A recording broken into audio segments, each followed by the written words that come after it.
Buenos días, compañeros. Vamos a seguir con la clase número 4, que es gluconeogénesis. Vamos a ver cómo en el músculo se produce la glucólisis y en el hígado se produce la gluconeogénesis. Entonces, lo que necesitamos saber, por favor, es que muchos tejidos necesitan continuamente el aporte de glucosa, como es el cerebro, totalmente, que ustedes saben que no necesitan ni siquiera insulina para tener glucosa, y los eritrocitos que utilizan también la glucosa como único combustible. Vemos que en el cerebro su consumo de glucosa es de 120 miligramos diarios y en el organismo es de 160 gramos diarios, es decir, que el cerebro necesita muchísimo para mantener su metabolismo.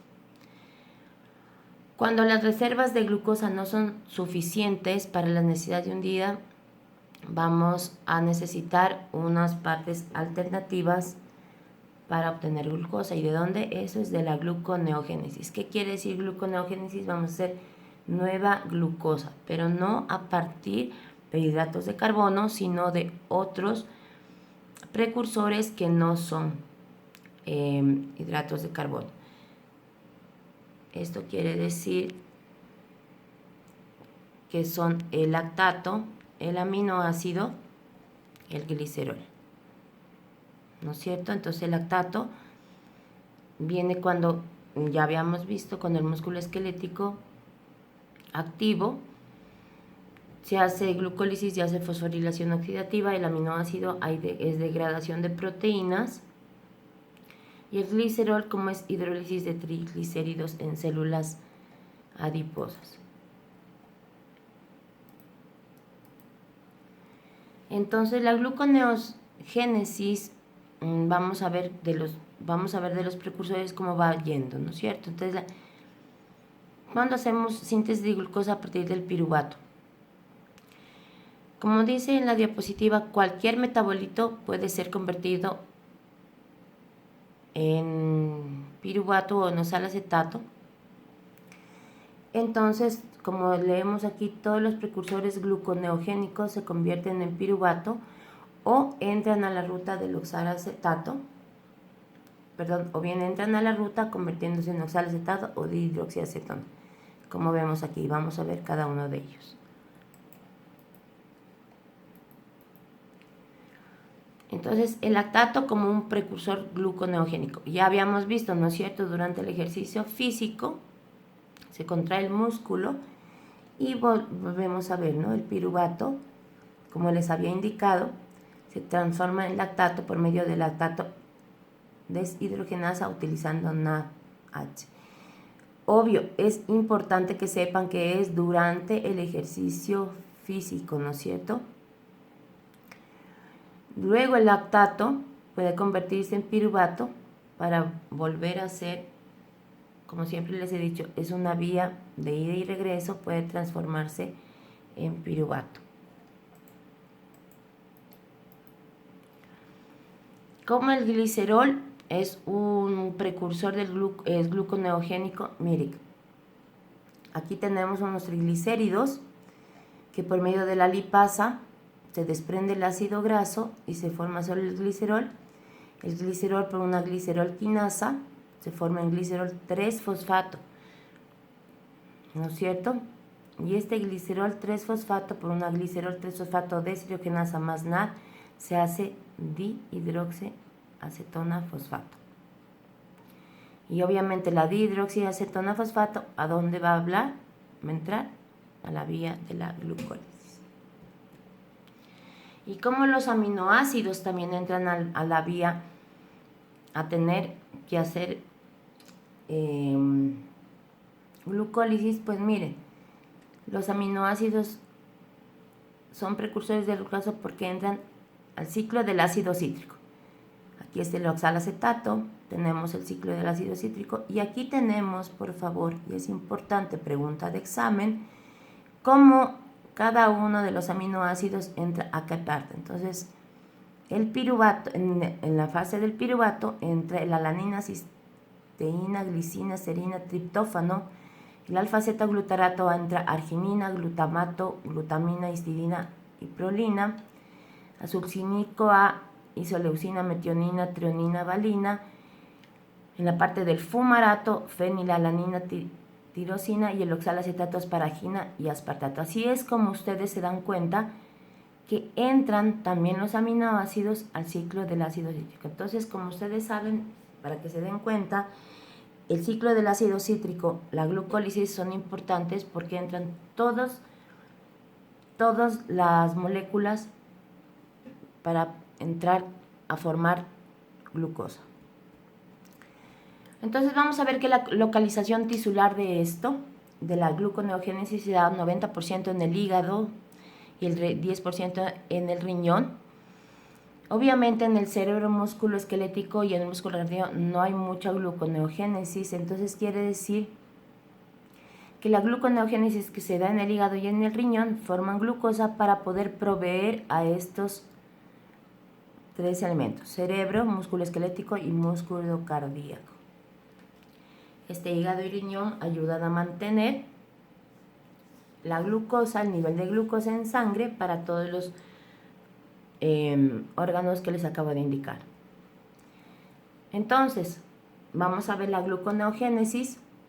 Si se dan cuenta, la glucólisis va de glucosa a piruvato y la gluconeogénesis va de piruvato a glucosa.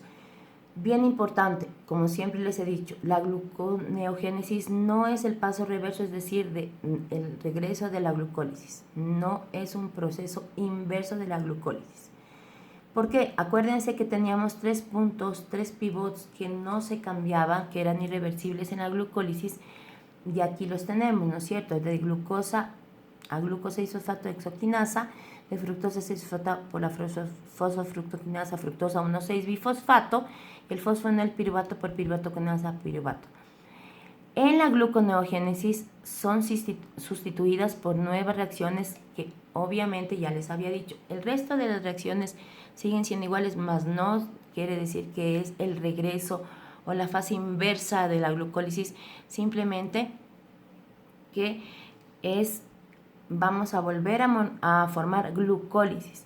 Pero como estos 3 puntos se acuerdan que eran irreversibles, pues ahora vamos a hacer nuevamente. Entonces, de piruvato más ATP, por el piruvato carboxilasa se hace oxalacetato más ADP, es el primer punto. Este oxalacetato más guanosin trifosfato por el fosfonol piruvato carboquinasa se hace fosfonol piruvato más guanosin difosfato, es la primera. ¿No es cierto? Vamos comparando con la siguiente. Formación de fructosa 6-fosfato. La fructosa 1,6-bifosfato, cuando ya está de regreso, ojo, no el paso reversible, por fructosa 1,6-bifosfato se hace fructosa 6-fosfato. Y la glucosa, de glucosa 6-fosfato por una glucosa 6-fosfatasa se hace glucosa. Y vamos a ir viendo paso por paso. Entonces, eso quiero que vean. ¿Se acuerdan los 3 puntos irreversibles? Esos puntos irreversibles son estas 3 pasos que les acabo de enseñar. Entonces, nosotros tenemos aquí la glucólisis y de regreso la gluconeogénesis. No es la segunda, no es la fase siguiente de la glucólisis ni la gluconeogénesis, y eso, insisto, no es reversible y hago hincapié en eso. No es el proceso inverso de la glucólisis. Sin embargo, a pesar de utilizar las mismas enzimas y solo en estos 3 puntos no coincidir, no significa que es el punto inverso. Vamos a ver, entonces vamos a ver la primera fase que no es reversible, es la conversión de piruvato en fosfonol piruvato. Es por medio de la carboxilación del piruvato. Entonces tenemos un piruvato que por medio de una piruvato carboxilasa se hace oxalacetato, y por la fosfonol piruvato quinasa se hace fosfonol piruvato. Esta carboxilación del piruvato, por favor, consume ATP, pero también utiliza bicarbonato. Entonces vemos esta primera etapa, ¿no es cierto? Entonces tenemos que el bicarbonato más el piruvato por la piruvato carboxilasa más ATP hace oxalacetato. ¿Ya? Este oxalacetato, que es la segunda etapa que vemos aquí, utilizando guanosina, guanosin trifosfato, por la fosfoenol piruvato carboquinasa, se hace fosfoenol piruvato. Seguimos viendo entonces cómo se carboxila el piruvato que siempre con bicarbonato más ATP hace oxalacetato más ADP. Esto se realiza en la matriz mitocondrial, por favor, y es obviamente la enzima es la piruvato carboxilasa. Esta piruvato carboxilasa tiene una estructura que tiene una región N, ya habíamos hablado de las regiones N terminal, donde está la captación del ATP, y una C terminal, donde entra la biotina. ¿Qué es la biotina? Y es bien importante en esta parte, y es pregunta de examen, es transportador de CO2 y está unida a la enzima por una cadena larga y flexible. Entonces, importante en esta etapa, por favor, de la carboxilación del piruvato, la entrada de la biotina. ¿Cómo es el mecanismo de la piruvato carboxilasa? Primero, activa el CO2. Una vez que lo activa, el CO2 se activa, se une a la biotina, y después desde el CO2 desde la biotina se une al piruvato, ¿no es cierto? Entonces la biotina es el paso importante en la gluconeogénesis para que el piruvato pueda tener una activación. Entonces, cuando se activa o se carboxila la biotina, depende de la unión a la acetil-CoA por una activación alostérica, por favor. Entonces, cuando tenemos una carga energética alta, el oxalacetato se va a hacer glucosa, pero cuando es baja, el oxalacetato va al ciclo del ácido cítrico de esta manera, o sea, gluconeogénesis. ¿Cómo nosotros transportamos al oxalacetato al citosol y lo convertimos en fosfoenol piruvato? Acuérdense que tenemos la enzima piruvato carboxilasa, es una enzima mitocondrial, mientras que todo el resto de las enzimas son citosólicas. Entonces, obviamente, se debe transportar el oxalacetato afuera de la mitocondria. Primero, el oxalacetato es reducido a malato, como vemos aquí. Mira, esta es la mitocondria. El oxalacetato tiene que ser reducido a malato. ¿Por quién? Por una malato deshidrogenasa mitocondrial. Si estamos hablando de deshidrogenasas, estamos hablando de NAD. Pero ahora, como no tenemos energía, vamos a hacer con NADH. El malato es transportado al citosol, que vemos aquí, por un sistema de lanzadera malato-aspartato que se llama, que no lo tenemos aquí, pero es un malato-aspartato. Y cuando ya está en el citosol, por medio de una malato deshidrogenasa, más NAD. Acuérdense que las deshidrogenasas siempre utilizan NAD, se forma oxalacetato. ¿Ya? Este oxalacetato que salió ya al citosol por medio de una fosfoenol piruvato carboquinasa, acuérdense, en esta etapa no utiliza ADP sino GTP, es decir, guanosin trifosfato. Se hace el fosfoenol piruvato más dióxido de carbono. Bueno, hay una parte importante que necesito que sepan, y es cómo la fructosa 1,6-bifosfato se transforma en 6-fosfato. Entonces, cuando nosotros formamos el fosfoenil piruvato, ¿no es cierto?, en sentido inverso, pero son reacciones en equilibrio. Ojo, no significa que es de regreso la glucólisis.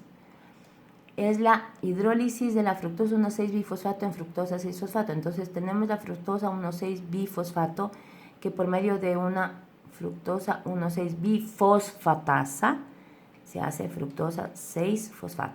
El resto de enzimas y el resto de reacciones son las mismas.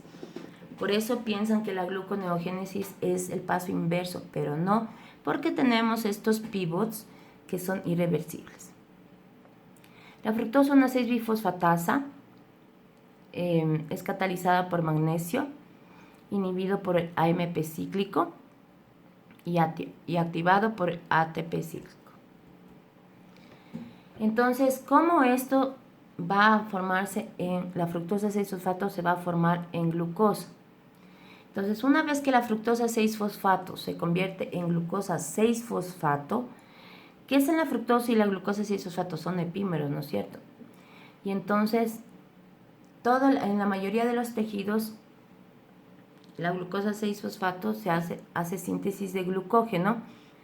¿Por qué? Porque la glucosa 6-fosfato no difunde fuera de la célula y la glucosa sí, ¿no es cierto?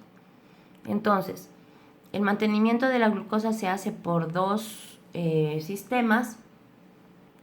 La una es por la regulación de la glucosa 6-fosfato, que glucosa 6-fosfatasa se hace glucosa, ¿no? Y esta solamente se encuentra en tejidos y mantiene la glucosa en hígado y en riñón. ¿Cómo hacemos esta formación de glucosa? La glucosa, importante, no es sintetizada en citosol, siempre en retículo endoplasmático. Entonces, esta glucosa 6-fosfato que nosotros habíamos transformado, ¿no es cierto?, es transportada al retículo endoplasmático y por medio de la glucosa 6-fosfatasa, les estoy dando el paso pequeño que ya habíamos dado del paso grande, de como les había explicado, se une a la membrana, las vesículas del retículo endoplasmático la difunden y liberan a la glucosa a la sangre para que se puedan funcionar con la membrana plasmática. ¿Ya? Esta glucosa 6-fosfatasa necesita, por favor, una proteína estabilizadora, que es el calcio, que une al calcio, y es la SP. Si ustedes se dan cuenta en el gráfico, entra siempre con el SP, entra la glucosa 6-fosfato, está dentro de la mitocondria, la glucosa 6-fosfatasa, que obviamente libera el fosfato, lo lleva hacia afuera y tenemos la glucosa. ¿Cómo se da la regulación de la gluconeogénesis y la glucólisis? ¿No es cierto? Entonces, cuando la gluconeogénesis funciona, la otra se inhibe, ¿no es cierto? Son rutas que son altamente exergónicas, es decir, que liberan muchísima energía. Entonces, mientras la una libera 2 ATPs, la gluconeogénesis libera 2 guanosin-trifosfato.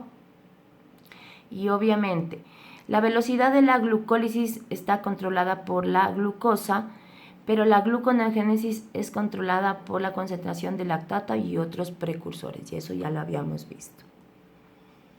Hay una cosa importante que se llama la fructosa 2,6-bifosfato, que es, esta fructosa 2,6-bifosfato es un activador de la fosfofructoquinasa, que ya sabemos dónde está la fosfofructoquinasa, y es un inhibidor alostérico de la fructosa 1,6-bifosfatasa, es decir, ella interactúa entre la glucólisis y la gluconeogénesis, ¿no es cierto?